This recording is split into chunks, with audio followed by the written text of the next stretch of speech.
Bayangkan berubah dari pemain sepak bola terbaik di dunia menjadi berakhir di sel penjara di negara lain. Ini adalah kisah 10 pemain sepak bola yang kehilangan segalanya. 1. Ronaldinho. Pertama adalah Raja Samba dari Brasil yang kehilangan mahkotanya dan berakhir di balik jeruji besi. Pada pertengahan tahun 2000-an, Ronaldinho dianggap sebagai raja sepak bola. Dia memiliki segalanya, mulai dari mencetak gol, memberikan assist, memamerkan keterampilan luar biasa, hingga menjadi orang pertama yang mencapai 1 juta tayangan di YouTube pada tahun 2005.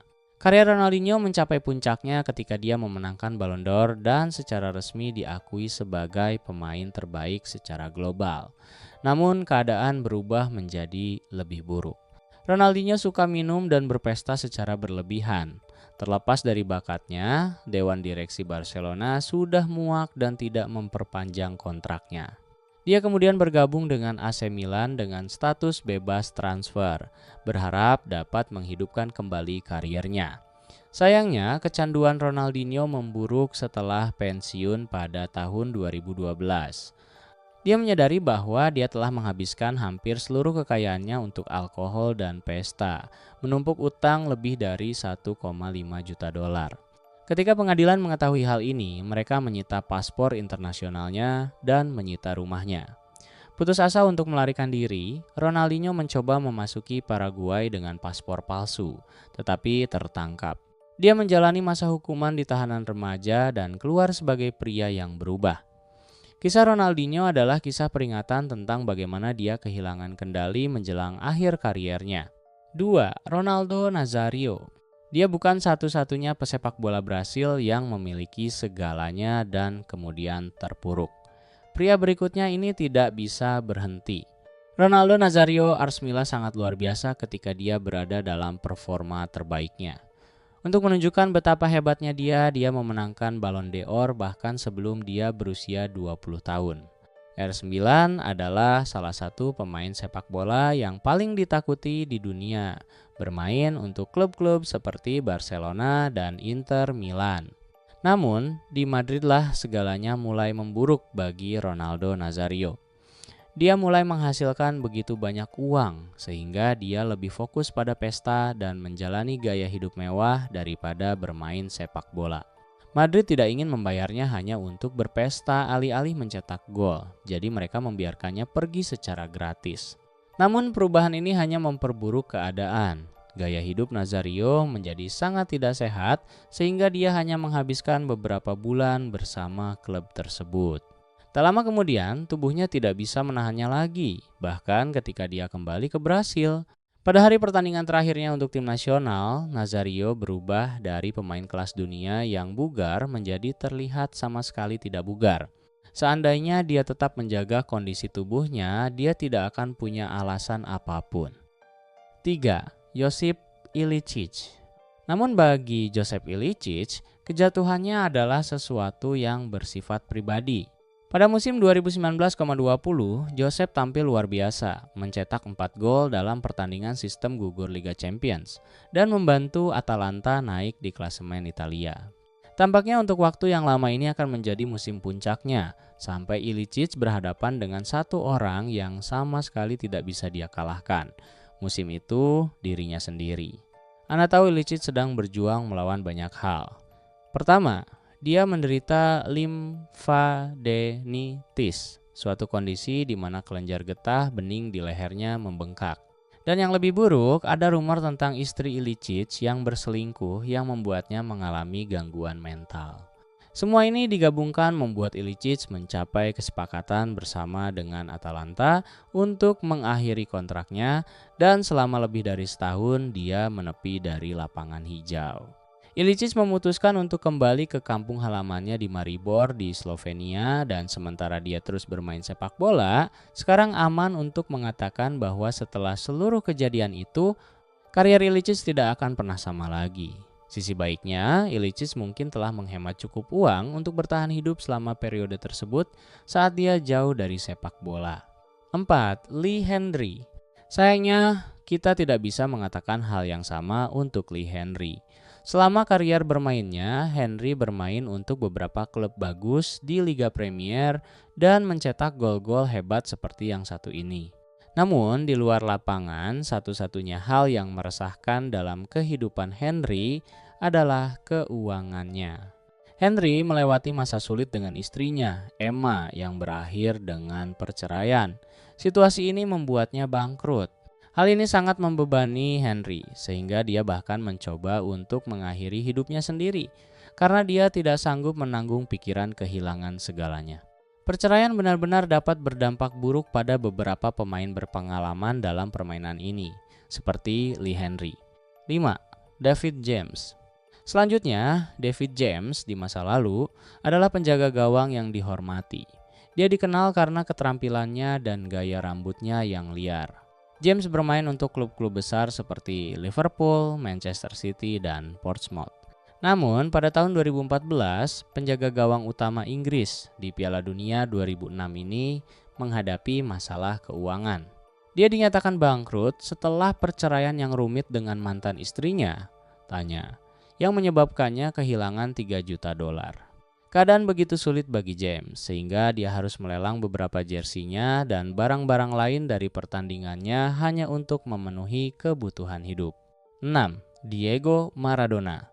Itu adalah situasi yang sulit, tetapi kisah orang berikutnya bahkan lebih ekstrim karena berutang pada satu negara penuh. Diego Armando Maradona adalah sosok legendaris dalam sepak bola. Selama masa bermainnya, Maradona seperti dewa terutama di Argentina, di mana dia dipuja layaknya sebuah agama. Namun di Italia, tempat dia juga bermain, kecintaan para penggemar tidak sekuat itu. Kantor pajak di sana tidak peduli dengan ketenarannya, mereka hanya ingin dia membayar pajaknya. Maradona menghadapi tagihan pajak yang sangat besar, yakni lebih dari 53 juta dolar yang dia klaim tidak dia ketahui.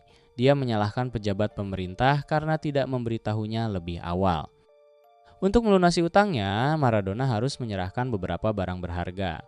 Pihak berwenang Italia menyita 2 jam tangan Rolex senilai 15.000 dan 3 anting berlian senilai 6.000. Setelah kejadian ini, Maradona menyadari bahwa dia harus menjauh dari Italia untuk menghindari kehilangan lebih banyak barang miliknya. Dia memutuskan untuk tidak bepergian ke sana untuk waktu yang lama dan tinggal di Argentina demi menghindari masalah lebih lanjut dengan pajak. 7. Eric Jemba-Jemba. Namun, pria berikutnya ini menjadi sangat bangkrut sehingga dia bahkan tidak mampu membeli tiket pesawat untuk pulang. Ketika dia bergabung dengan Manchester United, saya benar-benar berpikir Eric Jemba-Jemba sangat hebat, sampai-sampai mereka menyebut namanya 2 kali.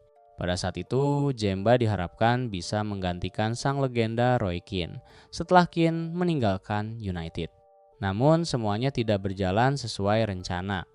Jemba hanya bertahan di United selama 18 bulan meskipun memiliki kontrak senilai 75.000 dolar per minggu.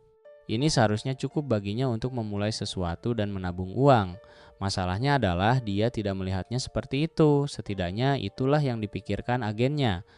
Dilaporkan, Jemba memiliki lebih dari 30 rekening bank dan mencoba mengambil pinjaman. Selain itu, dia melewati proses perceraian yang berantakan pada tahun 2016 dengan istrinya Rachel dan Jemba pun dinyatakan bangkrut. Untuk seseorang yang seharusnya menjadi penerus Roy Keane, jelas ini tidak berhasil. 8. Paul Pogba. Orang-orang di Juventus pasti tidak asing dengan situasi ini karena mereka merekrutnya dengan status bebas transfer. Kisah Paul Pogba sangat mengecewakan karena dia adalah pemain yang berbakat. Dia mengubah gaya rambutnya untuk setiap assist yang dia buat. Pada tahun 2016, Manchester United membayar biaya rekor dunia sebesar 89 juta dolar untuk membawa Pogba kembali dari Juventus. Tetapi semuanya tidak berjalan sesuai rencana bagi kedua belah pihak. Pada akhirnya, Pogba kembali ke Juventus secara gratis pada musim panas 2022. Dia seharusnya memulai kembali karirnya di Juventus, tetapi daftar cederanya sangat panjang. Dia bahkan mengalami cedera di tempat-tempat yang tidak biasa, seperti bokongnya. Terlebih lagi, ada tuduhan doping yang belum terselesaikan yang telah membayanginya selama 2,4 tahun terakhir. Menyedihkan karena Pogba adalah contoh potensi yang tidak terwujud. 9. Adriano. Tetapi saya rasa tidak ada yang lebih cocok dengan deskripsi ini selain Adriano. Bayangkan menjadi begitu hebat dalam sepak bola sehingga kekuatan tembakan Anda dalam sebuah video game diberi nilai 99. Itulah realitas Adriano. Antusiasme dan ekspektasi di sekelilingnya sangat besar karena para pelatihnya, baik di tingkat klub maupun nasional, percaya bahwa dia bisa menjadi Ronaldo R9 berikutnya, atau bahkan lebih baik. Kemudian, sebuah insiden tragis terjadi yang tidak hanya mengakhiri kariernya, tetapi juga sangat memengaruhi hidupnya. Ayahnya meninggal dunia. Adriano tidak pernah pulih dari kehilangan sang ayah. Ayahnya adalah segalanya baginya, dan kehilangannya menciptakan kekosongan yang tidak bisa diisi oleh siapapun. Setelah kehilangan ini, Adriano berjuang untuk tetap bugar dan siap untuk bermain. Dia berpindah-pindah ke berbagai klub di seluruh dunia. Dan akhir-akhir ini, kehidupan Adriano telah berubah menjadi menyedihkan. Dari potensi menjadi seorang legenda sepak bola, kini berjuang melawan alkohol yang diwakili oleh botol-botol bir. 10. Eden Hazard. Sekarang saatnya untuk pengungkapan besar dalam daftar ini. Dan pemain ini tidak perlu diperkenalkan lagi, Eden Hazard. Dia diharapkan menjadi bintang utama di Real Madrid setelah menjadi rekrutan rekor klub pada tahun 2019. Hazard tampaknya memiliki semua yang dibutuhkan untuk sukses di klub terbesar di dunia, tetapi dia menghadapi lawan yang tangguh, yaitu pola makannya sendiri. Hazard mengakui bahwa dia tiba di Madrid dengan kelebihan berat badan dan kemudian cedera demi cedera mulai menumpuk. Dia menghabiskan 4 tahun di Madrid dan hanya mencetak 4 gol liga, dengan rata-rata 1 gol per musim. Situasinya begitu menantang sehingga pemain rekrutan rekor Madrid ini bahkan tidak mendapat kesempatan bermain di laga El Clasico selama masa kontraknya. Pada akhirnya, meskipun menerima tawaran dari Liga Pro Saudi dan MLS, Hazard memutuskan untuk pensiun dari kariernya.